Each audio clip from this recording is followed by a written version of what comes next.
আসসালামু আলাইকুম প্রিয় লিসেনার্স। আজ আমি আপনাদের সাথে যে ঘটনাটি শেয়ার করতে যাচ্ছি সেই ঘটনাটি সাপরূপী একটি জিনের ঘটনা। এই ঘটনাটি হোয়াটসঅ্যাপের মাধ্যমে একজন সৌদি আরব প্রবাসী বড় ভাই আমাকে লিখে পাঠিয়েছেন। তো তিনি আমার সাথে যেভাবে শেয়ার করেছেন আমি আপনাদের সামনে সেভাবেই উপস্থাপন করছি। তো কথা না বাড়িয়ে প্রিয় লিসেনার্স, সরাসরি চলে যাচ্ছি ঘটনায়। ঘটনাটি ঘটেছে আমার নানার সাথে। ঘটনাটির সময়কাল 1990 সালের দিকের। সে সময় এখনকার মতো সব জায়গায় বিদ্যুৎ ছিল না। মানুষ সন্ধ্যা হলেই ঘুমিয়ে যেত, রাস্তায় আর বের হতো না তেমন একটা। এখনকার সময় আমরা অনেক রাত করে ঘুমাই, কিন্তু তখন মানুষ এশার আজানের সাথে সাথে ঘরে চলে যেত এবং খাওয়া দাওয়া করে ঘুমিয়ে পড়তো। আমার নানার একটি ছোট দোকান ছিল, সেখানে তিনি নিত্য প্রয়োজনীয় জিনিস বিক্রি করতেন। দোকানের জিনিস শেষ হওয়ায় আমার নানা জিনিস নিয়ে আসেন এবং দোকানে উঠান। কাজ করতে করতে তিনি খেয়াল করেননি কখন যে রাত হয়ে গেছে। আনুমানিক কাজ শেষ হতে রাত 10টা বেজে যায়। তিনি চিন্তা করেন অনেক রাত হয়েছে, এখন বাড়ি ফেরা দরকার। বলে রাখা ভালো যে নানার দোকান থেকে বাড়ি কিছুটা দূরে ছিল, বলতে গেলে মাঝে একটা তাল বাগান ও বাঁশঝাড় ছিল। আর এগুলো পার হয়েই আসতে হতো নানাকে এবং প্রতিদিন ওইখানে আবার যেতে হতো। তাল বাগান দিয়ে বাড়ি যেতে সুবিধা হয় এবং অনেক তাড়াতাড়ি পৌঁছানো যায়, কিন্তু অন্য রাস্তা দিয়ে গেলে প্রায় 40 মিনিট সময় লাগবে। তাই নানা চিন্তা করলেন তালবাগানের রাস্তা দিয়ে বাড়ি যাবেন। তারপর যেই বাবা সেই কাজ। তিনি বাগানের ভিতর দিয়ে হাঁটতে লাগলেন। তারপর যাওয়ার সময় তিনি একটা সাপের উপর দিয়ে হেঁটে যান, কিন্তু তিনি সেটা খেয়াল করেননি যেহেতু অন্ধকার ছিল। তারপর হারিকেনের আলোতে হঠাৎ করে নানা দেখেন সাপটা তাকে ছুবল মারতে আসছে। তারপর তিনি ভয় পেয়ে যান এবং উনি মাটিতে একটি লাঠি দেখতে পান। ওই লাঠি দিয়ে নানা ওই সাপটিকে 2-3টা বাড়ি দিয়ে মেরে ফেলেন। তারপর তিনি আবার আগের মতোই হাঁটতে থাকেন। তারপর তিনি অনুভব করেন হালকা ঠান্ডা বাতাস লাগছে। তিনি কিছু মনে না করে চলতে থাকেন। বাগানের মাঝপথে আসতেই তিনি দেখেন সামনে থেকে একজন সাদা পাঞ্জাবি পরা লোক তার দিকে এগিয়ে আসছে। তারপর নানা ওই পাঞ্জাবি পরা লোকটাকে আসসালামু আলাইকুম বলে সালাম দেন। লোকটি একটু ভারী গলায় সালামের উত্তর দেন। নানা জিজ্ঞাসা করেন, আপনি কি ইসলামিক মাহফিলে যাচ্ছেন? বলে রাখা ভালো যে সে সময় দোকানের ওইদিকে মাহফিল হচ্ছিল। তখন লোকটি ভারী গলায় উত্তর দেন, না, আমি মাহফিলে যাচ্ছি না।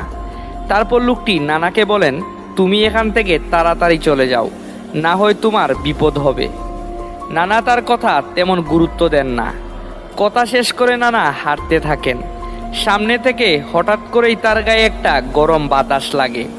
তিনি কিছুটা ভয় পান, কিন্তু নিজেকে সামলে হাঁটতে থাকেন। হঠাৎ করেই একটা বাতাস এসে নানার হাতে থাকা হারিকেনটা নিভিয়ে দেয়। তিনি অন্ধকারের মধ্যেই হাঁটতে থাকেন। হঠাৎ তার পায়ে কি যেন একটা আটকে যায়। তিনি হেঁচকা লাথি দিয়ে সরিয়ে দেন।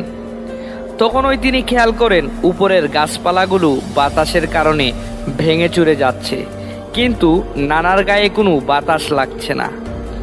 তিনি অনেকটা ভয় পেয়ে যান, তাও তিনি হাঁটতে থাকেন।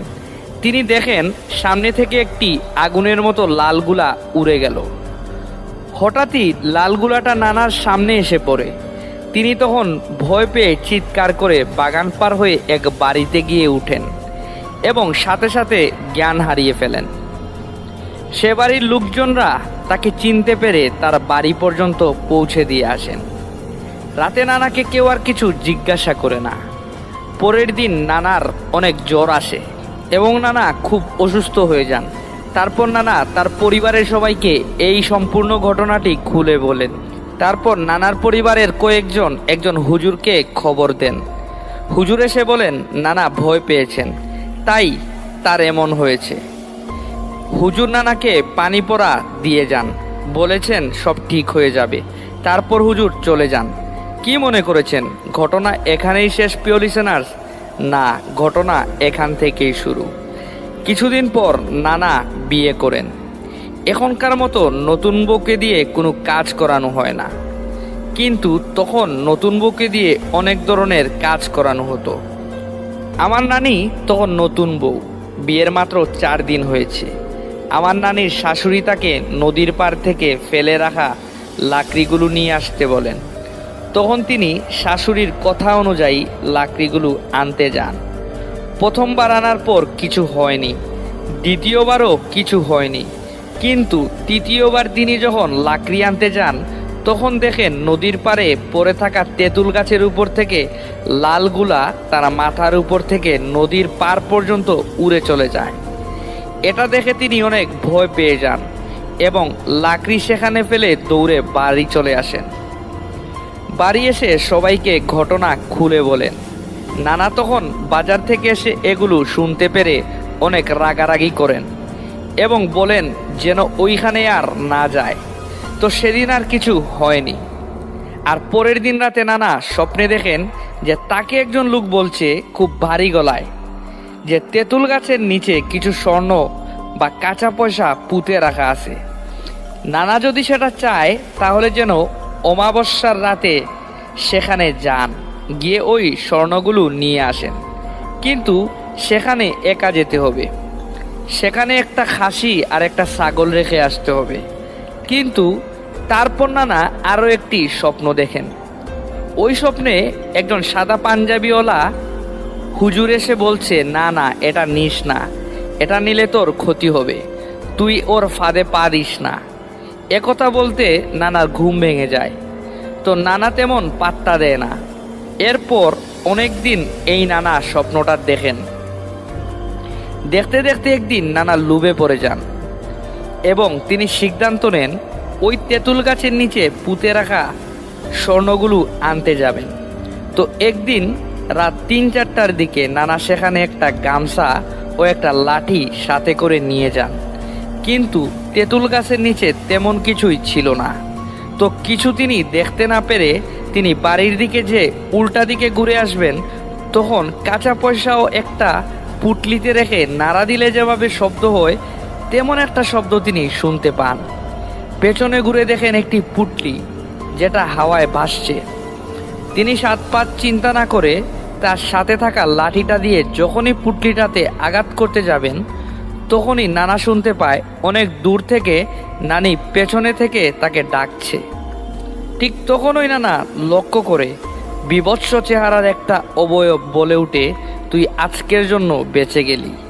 তারপর নানি ওইখানে গিয়ে দেখেন নানা মাটিতে পড়ে আছেন এবং ওই সময় ফজরের আজান দিচ্ছিল। তারপর নানি তাদের গ্রামের 2 জন প্রতিবেশীর সহযোগিতা নিয়ে নানাকে বাসায় আনেন। এরপর একজন হুজুরকে ডাকা হয়। হুজুর এসে সূরা কালাম পড়ে ফু দিতেই নানার জ্ঞান ফিরে আসে। তারপর নানা সব ঘটনা হুজুর সহ নানার পরিবারের সবাইকে খুলে বলেন। তারপর হুজুর বুঝতে পারেন নানার সাথে হয়তো কোনো খারাপ জিন লেগেছে। তারপর হুজুর বলেন, আমি রাত 10টায় আসব, এসে তার বাকি চিকিৎসা করব। তারপর হুজুর রাত 10টায় আসেন এবং জিনকে হাজির করার জন্য অনেক চেষ্টা করেন। তখন হুজুর চোখ বন্ধ করে বসে কিছু দোয়া দুরুদ পড়তে থাকেন। দোয়া দুরুদ পড়তে পড়তে তিনি চোখ বন্ধ করে বলেন নানাকে যে নানা কি কোনো জিনের বাচ্চাকে হত্যা করেছে। তারপর নানা বলেন, না, আমি তো কাউকে হত্যা করিনি। তারপর হুজুর বলেন, একটি সাপের গায়ে তুমি পা দিয়েছিলে, তারপর সেটিকে তুমি মেরে ফেলো। ওই সাপটি ছিল একটি জিনের বাচ্চা। ওই জিনের বাচ্চাকে তুমি মেরেছ বলেই ওই জিনের পরিবার ওই দিনই তোমার ক্ষতি করতে চেয়েছিল, কিন্তু তোমার সাথে একটি ভালো জিন আছে যেটি তোমাকে বারবার সাবধান করে। ওই জিন তোমাকে সাহায্য করেছে, যার জন্য তুমি এখনো বেঁচে আছো। তালবাগানে ওই সাপরূপী জিনকে যখন তুমি হত্যা করো, তার প্রতিশোধ নেয়ার জন্য ওই বাচ্চা জিনের মা বাবা তোমার পেছনে লেগেছিল, কিন্তু একটা ভালো জিন তোমার সাথে থাকায় তোমাকে সেখান থেকে বের করে নিয়ে একটা বাড়ি পর্যন্ত পৌঁছে দেয়। স্বপ্নের মধ্যে যে টাকার লোভ দেখানো হয়, তখনও সে ভালো জিনটি তোমাকে সাহায্য করে এবং তোমাকে নিষেধ করে ওই খারাপ জিনগুলোর ফাঁদে না পড়তে। কিন্তু সেদিন তুমি তোমার লোভ সামলাতে পারলে না, এবং সেদিন যদি তুমি পুটলিটি তোমার নিজ হাত দিয়ে ধরতে, তাহলে ওই খারাপ জিন তোমাকে মেরে ফেলতো। আর ওই সময় ওই ভালো জিনটি নানিকে সেখানে পাঠায়, আর ফজরের আজান দেওয়ার কারণে সেদিন তুমি বেঁচে যাও। তারপর হুজুর বলেন, আমি আমার অধীনে থাকা জিন দিয়ে ওই জিনকে বুঝাবো যে তুমি ওই সাপটিকে না বুঝে মেরেছ। তারপর হুজুর পানি পড়া দেন এবং বলেন আগামী 7 দিন যেন বাসা থেকে নানা বের না হন। তারপর নানা 7 দিন ঘর থেকে বের হন না। তো এই ছিল সাদাত ভাই ঘটনা। যদি ঘটনাটি আপনার ভালো লেগে থাকে এবং প্রচারযোগ্য বলে মনে করেন, তাহলে ভূত FM উইথ সাদাত ইউটিউব চ্যানেলে এই ঘটনাটি আপনি পড়ে শোনাবেন। এই কথা বলে তিনি তার নাম, ঠিকানা এবং ফোন নাম্বার আমাকে দিয়েছেন এবং বলেছেন ঘটনাটি যদি সিলেক্ট করা হয় তাকে যেন হোয়াটসঅ্যাপে জানাই। তো প্রিয় লিসেনার্স, এই ছিল ঘটনা। ঘটনাটি যদি ভালো লেগে থাকে তাহলে দয়া করে আমাদের চ্যানেলটিকে সাবস্ক্রাইব করবেন। প্রিয় লিসেনার্স, আমাদের অনেক কষ্ট হয় যখন আমরা দেখি যে আপনারা 1000-2000 মানুষ আমাদের ঘটনাটি শুনছেন, কিন্তু একটি কমেন্টও করছেন না, একটি সাবস্ক্রাইবও করছেন না। তখন আসলে আমরা খুব কষ্ট পাই প্রিয় লিসেনার্স।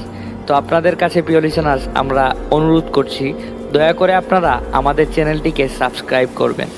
প্রিয় লিসেনার্স, একটি সাবস্ক্রাইব করতে 1 সেকেন্ডও লাগে না, কিন্তু প্রিয় লিসেনার্স আমরা অনেক কষ্ট করে ঘটনা সংগ্রহ করি এবং প্রিয় লিসেনার্স সেগুলো রেকর্ড করি, এডিট করি, অনেক কষ্ট হয় আমাদের। তো আপনাদের কাছে কি প্রিয় লিসেনার্স আমরা এতটুকু দাবি করতে পারি না? আপনারা যদি আমাদের চ্যানেলটিকে সাবস্ক্রাইব করেন তাহলে আমরা আরও অনেক লিসেনার্সরা আমাদের কাছে ঘটনা পাঠাবে এবং সেই ঘটনাগুলো আমরা আপনাদের সামনে তুলে ধরতে পারবো। তো প্রিয় লিসেনার্স, আর কথা না বাড়িয়ে আপনাদের কাছে আর শেষ একটি কথা বলতে চাই, দয়া করে আপনারা আমাদের চ্যানেলটিকে সাবস্ক্রাইব করবেন। আসসালামু আলাইকুম প্রিয় লিসেনার্স, আশা করছি আপনারা সবাই ভালো আছেন।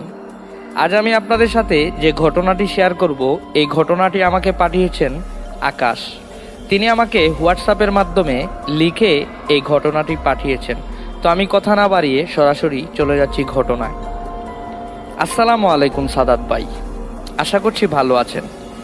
আজকে আমি যে ঘটনাটি আপনার সাথে শেয়ার করব, সেই ঘটনাটি আমার এক বড় ভাই নাম মোহাম্মদ হাফিজউদ্দিন সুহেল আমার কাছে শেয়ার করেছিলেন।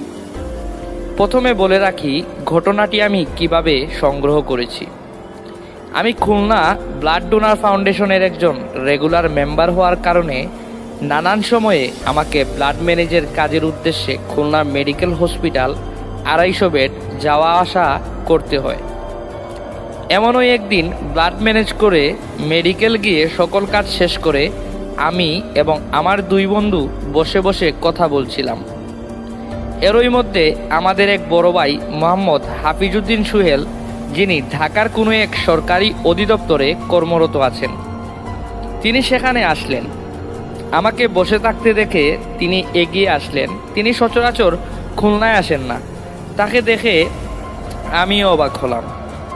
তার সাথে কৌশল বিনিময় করে চায়ের একটি টঙে বসলাম সকলেই। তারপর তাকে খুলনা আসার কারণ জিজ্ঞেস করলে তিনি বলেন সেই ঘটনার বিষয়ে অস্বাভাবিক একটি সময় যা গত কয়েকদিন আগেই তার সাথে ঘটেছে। তো তিনি তার নাম ঠিকানা গোপন রাখার শর্ত দিয়ে আমার সাথে ঘটনাটি শেয়ার করতে রাজি হলেন এবং মোহাম্মদ হাফিজউদ্দিন সুহেল এটা তার ছদ্মনাম এবং ছদ্মনাম হিসেবেই আমি ব্যবহার করছি। তিনি চায়ের দোকানের থেকে 1 কাপ চা নিয়ে একটি বেনসন ধরিয়ে বলতে শুরু করলেন। যেভাবে তিনি বলেছেন আমিও তার বাসায় নিজের করে লেখার চেষ্টা করলাম। তো যেভাবে সুহেল ভাই বলছেন আমি সেভাবেই বলছি। আকাশ, জানো আমাদের আশেপাশে এমন অনেক কিছুই আছে যা আমাদের কল্পনারও বাহিরে, যা আমরা আশাও করতে পারি না যে এমনও হতে পারে। জানি না বিশ্বাস হবে কিনা, কিন্তু যা যা ঘটেছে নিজের সাথেই ঘটেছে, আর মিথ্যা বলে আমার কি লাভ। ঘটনার সময়কাল 27শে জানুয়ারি 2024। আমি সরকারি কর্মকর্তা হওয়ায় আমি ঢাকার কোনো একটি অঞ্চলের একটি সরকারি কোয়ার্টারে থাকি। 5 তলা বিশিষ্ট বিল্ডিংটির 4র্থ তলায় আমি বসবাস করি। পুরো বিল্ডিংটাই সরকারি কর্মকর্তাদের জন্য বানানো হয়েছে। আমি কাজের জন্য কোয়ার্টারে একাই থাকি এবং আমার পরিবার ঢাকার থেকে কিছু দূর প্রায় 3 ঘন্টার পথ পেরিয়ে একটি গ্রামে থাকে। যেহেতু একাই থাকি, আমার বাসার কাজ করার জন্য আমি একজন মেয়ের সাথে অর্থাৎ কাজের মেয়ের সাথে কথা বলে রেখেছিলাম এবং বলেছিলাম সে যেন আমাকে রান্না বান্না করে দেয় এবং সে আমাদের ওই কোয়ার্টারেই থাকতো। তো ওই মেয়েটির নাম ছিল রাফিয়া। 27শে জানুয়ারি রাত আনুমানিক 1টা বাজে আমি রুমে বসে ল্যাপটপ নিয়ে কাজ করছি এবং সিগারেট খাচ্ছি। এর ভিতরে দরজায় রাফিয়া বেগম নক করলেন। তখন রাফিয়া বেগম বললেন, ভাইয়া আসবো, আমার কিছু কথা ছিল। আমি বললাম, হ্যাঁ আসুন, আর পারমিশন নেওয়ার কি আছে, এটা তো আপনারই ঘর, বলুন কি বলবেন। রাফিয়া বেগম বলল, আসলে অনেক সময় হয়েছে পরিবার থেকে দূরে আছি, কারো সাথে দেখা করি নাই এবং আমার স্বামীও অনেক অসুস্থ। তাই আমি ভাবছিলাম কিছুদিনের জন্য ছুটি নিয়ে গ্রামে গিয়ে পরিবারের সাথে কিছুদিন কাটিয়ে আসব। আমি বললাম, বুঝলাম, তো কতদিনের ছুটি লাগবে আপনার? রাফিয়া বেগম বললেন, বেশি দিন না, 10-12 দিন হলেই হবে। আমি বললাম, এতদিন তাহলে বাসার সকল কাজ কিভাবে হবে? আর আমার খাওয়া দাওয়া, আর আপনি তো জানেনই যে আমি বাইরের খাবার খাওয়া পছন্দ করি না। না, এতদিন ছুটি দেয়া যাবে না, কিছুদিন পর মাস শেষ হবে, 2-1 দিনের জন্য ঘুরে আসতে পারেন। আমারও একটি মিটিং আছে, আমিও বাইরে থাকবো 2 দিন। রাফিয়া বেগম মুখ গুমরা করে বলল, আচ্ছা ভাই, আপনি যা ভালো বুঝেন তাই করেন, সমস্যা নাই। আপনি যখন 2 দিনের ছুটি দিবেন, ঠিক আছে, 2 দিনের জন্যই আমি গিয়ে ঘুরে চলে আসব। রাফিয়া বেগম আমার কথা ফেলল না। খুবই সুন্দর ও সরল মনের মানুষ, যা বলি তাই শুনে। তিনি আর কোনো কিছু না বলে রুম থেকে চলে গেলেন। পরের দিন রাতে অফিস থেকে কাজ শেষ করে একটু গ্রামের দিকে গেলাম। ফিরতে ফিরতে একটু লেট হয়ে গেল। মাঝখানে একটু শপিং করে বাসায় ফিরলাম। বাসায় ফিরে দেখি রাফিয়া বেগম সোফায় বসে চা খাচ্ছে এবং টিভি দেখছে। আমাকে দেখে তিনি বললেন, কি ভাইয়া, এতগুলো শপিং ব্যাগ নিয়ে আসলেন, বিয়ে টিয়ে করছেন নাকি? আমি বললাম, আর বিয়ে এইসব এখন না, পরে। তারপর তার হাতে ব্যাগগুলো দিয়ে বললাম, আপনি তাড়াতাড়ি রেডি হন, গাড়ি 1 ঘন্টার মধ্যেই চলে আসবে। তিনি আমার দিকে অবাক হয়ে তাকিয়ে রইলেন। আমি বললাম, তাকিয়ে লাভ নাই, দ্রুত করুন, গাড়ি মিস হয়ে যাবে আপনার বাসায় যাওয়া। তিনি কথা শুনে খুবই খুশি মনে রেডি হলেন এবং আমি তার হাতে বাকি ব্যাগগুলো দিয়ে দিলাম। আমি তখন বললাম, এগুলো আপনার মেয়ে ও আপনার স্বামীর জন্য, আর অন্য ব্যাগের সব আপনার জন্য। বাসায় গিয়ে আপনি আরাম করে ঘুরে আসেন। আর হ্যাঁ, এই খামটি রাখুন, এই খামে 16,000 টাকা আছে, আপনার 1 মাসের বেতন। আর হ্যাঁ, এটা আমার তরফ থেকে, তাই চিন্তা করবেন না। তিনি খুব খুশি হলেন এবং প্রশ্ন করলেন, আমার খাওয়া দাওয়া এবং বাসার কাজ কি হবে? তখন আমি বললাম, সব ম্যানেজ করে রেখেছি, আপনি গিয়ে 1 মাস ঘুরে আসুন ভালোভাবে এবং তারপর আবার বাড়ি ফিরবেন, তখন আবার ছুটি পাবেন না কিন্তু। তাকে নিয়ে গাড়িতে উঠিয়ে দিয়ে আমি বাসায় চলে আসি। পরের দিন ছুটি থাকায় আমি বাসায় বসে বসে সিগারেট খাচ্ছি এবং ল্যাপটপে কাজ করছি। রাত আনুমানিক 3টা বাজে। হঠাৎ বেল বাজার শব্দ।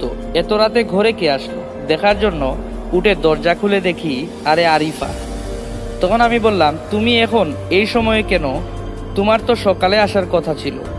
আরিফা নতুন কাজের মেয়ে, আমি গ্রামে গিয়ে এই 1 মাসের জন্য তাকে ঠিক করে এসেছিলাম। আরিফা বলল, আসলে ভাইয়া, আমি লেট করে বের হয়েছিলাম, আর যেই বাসে আসছিলাম সেই বাসের টায়ার পাঞ্চার হয়ে যায় এবং আসার পথে ট্রাফিকও ছিল, তাই লেট হয়ে গেছে। পরের দিন সকালে আমি নাস্তা করে অফিসে যাব, তার আগে আরিফাকে সব কাজ বুঝিয়ে দিলাম। 2 দিন ধরে সবই ঠিকই যাচ্ছিল, কিন্তু হঠাৎ খেয়াল করলাম আরিফার মাঝে কিছু পরিবর্তন। সে যখন থেকে আসছে একবারও বাইরে যাবার কথা বলেনি এবং কেমন জানি ওকে গ্রামে যেমন দেখেছিলাম সেই অনুযায়ী 2 দিনে অনেক শুকিয়ে গেছে। তাকে হসপিটালে যাওয়ার কথা বললাম, কিন্তু সে তেমন আগ্রহ দিল না। পরের দিন রাতে বাসায় ফিরে ফ্রেশ হয়ে খেতে বসলাম। খেতে বসলে আমি খেয়াল করলাম আরিফা কেমন নজরে তাকিয়ে আছে, আমার খাওয়া দেখছে। আমি বললাম, তুমিও খেয়ে নাও, মনে হচ্ছে আজকে এখনো খাওয়া দাওয়া করোনি। আরিফা আমার কথা শুনে বলল, আমি একটু পর খেয়ে নিব, আপনি শেষ করুন। আমি খেয়ে দিয়ে রুমে চলে গেলাম। বেশ কিছুক্ষণ পর মনে হলো গিয়ে দেখি ওর খাওয়া দাওয়া হয়েছে কিনা। আমি উঠে ডাইনিং হলে গিয়ে দেখি আরিফা বসে খাচ্ছে, কিন্তু তার পাতে সব কাটা ও মাছের অবশিষ্ট। সে ওগুলো দিয়েই খাচ্ছে। আমি তখন তাকে জিজ্ঞেস করলাম, কি হলো আরিফা, বাসায় কি খাবারের অভাব পড়েছে যে তুমি এসব দিয়ে খাচ্ছ? সে আমার কথা শুনে মনে হলো খুবই বিরক্ত হয়েছে। কেমন জানি অস্বাভাবিক দৃষ্টিতে আমার দিকে তাকিয়ে সে বলল, না না ভাইয়া, আপনি তো জানেন গরিব মানুষ আমি, এসব দিয়ে খাওয়ার অভ্যাস আছে আমার। তার কথা শুনে আমি একটু ধমক দিয়ে বললাম, এগুলো কেমন যুক্তি আরিফা? সে আর কিছু না বলে খাবার প্লেট হাতে নিয়ে দম করে রান্নাঘরের দিকে চলে গেল। সেই দিন আর কিছু বললাম না। পরের দিন রাতে একই সময়ে খাওয়া শেষ করে দেখলাম সে একইভাবে তরকারির মাংস রেখে অবশিষ্ট দিয়ে খাচ্ছে, মানে এই যে মাংসের হাড্ডি, মাছের কাঁটা, এগুলো দিয়ে খাচ্ছে। আমি কিছু না বলে এড়িয়ে গেলাম।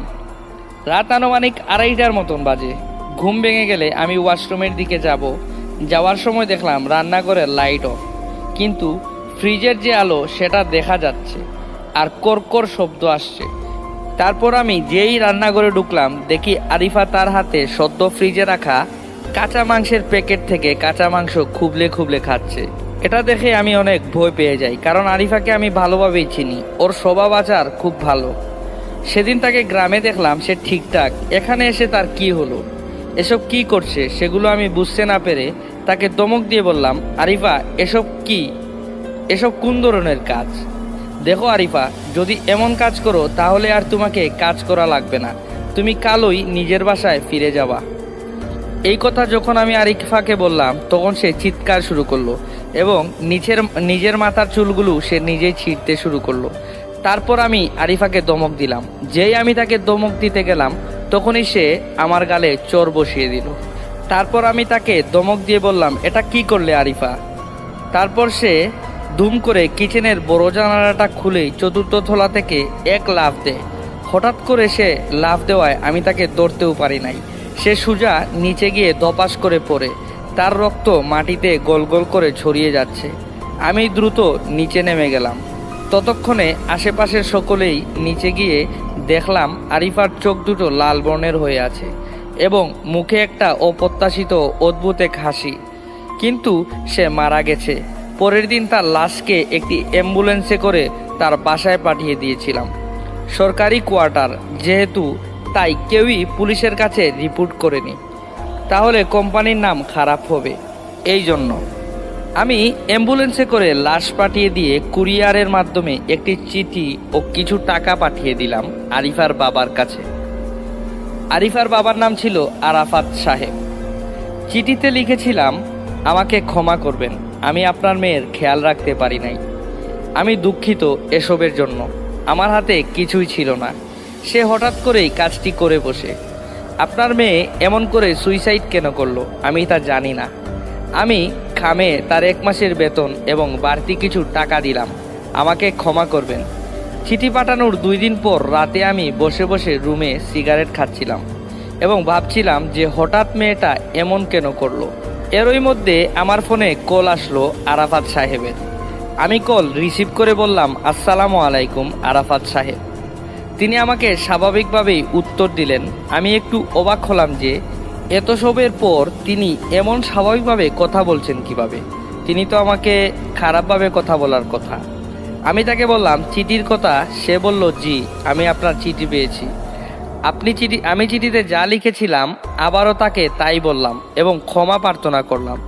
কিন্তু অপরদিকে আরাফাত সাহেব আমাকে পাল্টা প্রশ্ন করেন, বলেন, বাবা আসলে মেয়ে মারা যাওয়ার পর আমি 2 দিন বাইরে চলে গিয়েছিলাম স্বাভাবিক হবার জন্য। আজকে সন্ধ্যার পর ফিরেছি। বাসায় ফেরার পর তোমার কাকি আমাকে চিঠিটা দিল। আমি চিঠিটা পড়েছি। সবই বুঝলাম বাবা, তুমি টাকা দিয়েছো যাতে আমার কিছু উপকার হয়।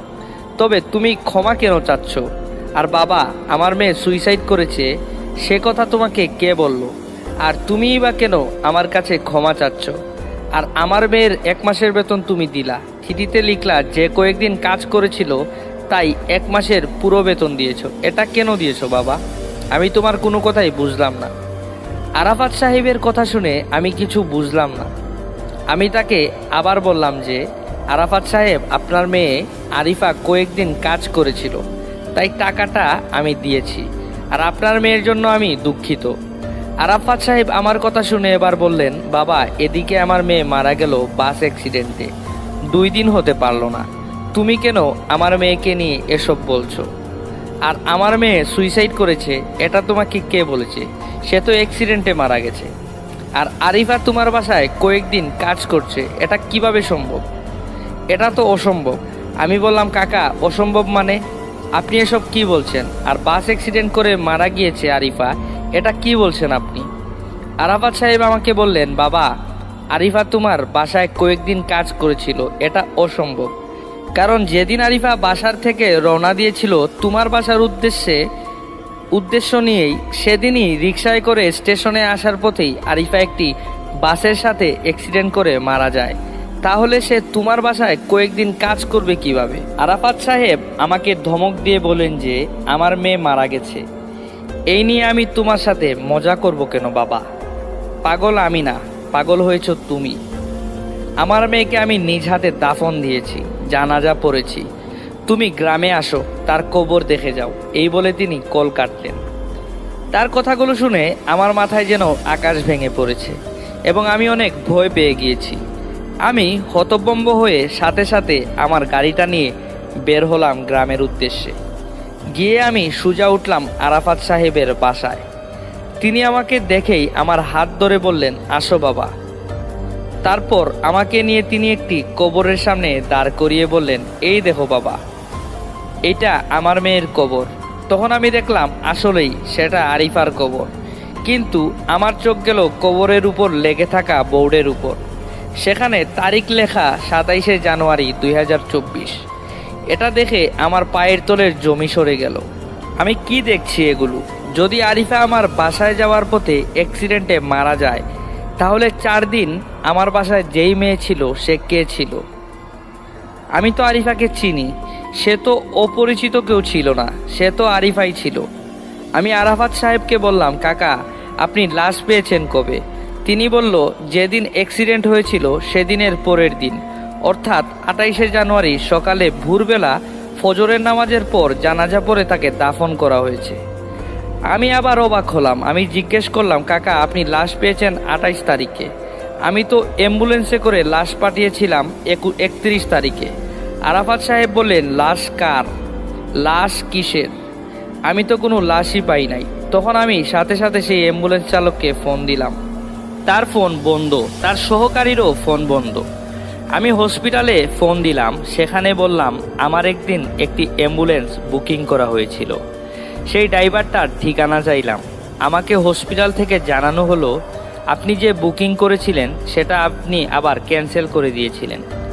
এবং আমাকে তারা আরও বলে যে সেই দিনের বুকিং অ্যাকসেপ্ট করার পর তারা নাকি লাশ নেওয়ার জন্য আমার দেওয়া ঠিকানায় রওনা হওয়ার পর থেকে তারা উধাও হয়ে যায় এবং অ্যাম্বুলেন্সের নাকি কোনো হদিস পাওয়া যায়নি। সেদিনের পর থেকে এমনকি পুলিশ কমপ্লেন করার পরও কোনো লাভ হয়নি। সকল কিছুর পর আমার মাথা যেন কেমন ঘুরাচ্ছিল। আমি সেই দিন আরাফাত সাহেবের বাসায় রাত কাটিয়ে দিলাম। সকালে বাসায় রওনা হই এবং ভাবতে থাকি যে এসব কি হয়ে গেল আমার সাথে। আসলেই যদি আরিফা সেদিন মারা গিয়ে থাকে, তাহলে আমার বাসায় কে বা কারা আসলো? কার লাশ আমি পাঠালাম অ্যাম্বুলেন্সে করে? এবং কার লাশ নিয়ে সেই ড্রাইভার ও সহকারী উধাও হয়েছে? অনেকগুলো প্রশ্নের মাঝে আমি দ্বিধায় পড়ে গিয়েছিলাম। আমি ভয় পেয়ে গিয়েছিলাম। আমি একদিনও ঘুমাতে পারতাম না। রাতে এই মনে হতো আরিফা চলে আসছে। আরিফা এসে আমাকে বলছে আমাকেও খেয়ে ফেলবে, আমাকেও মেরে ফেলবে। তারপর আমি ডাক্তারের শরণাপন্ন হই এবং ডাক্তার আমাকে বলে আমার নাকি মনের মানসিক রোগ আছে। তারপর আমি একজন কবিরাজের সাথে যোগাযোগ করি। কবিরাজ আমাকে বিভিন্ন তন্ত্রমন্ত্র দেয় এবং একটি তাবিজ দেয়। সেই তাবিজটি আমি আমার সাথে রাখি। তারপর আমার সাথে কোনো ধরনের ঘটনাও ঘটেনি, কোনো সমস্যাও হয়নি।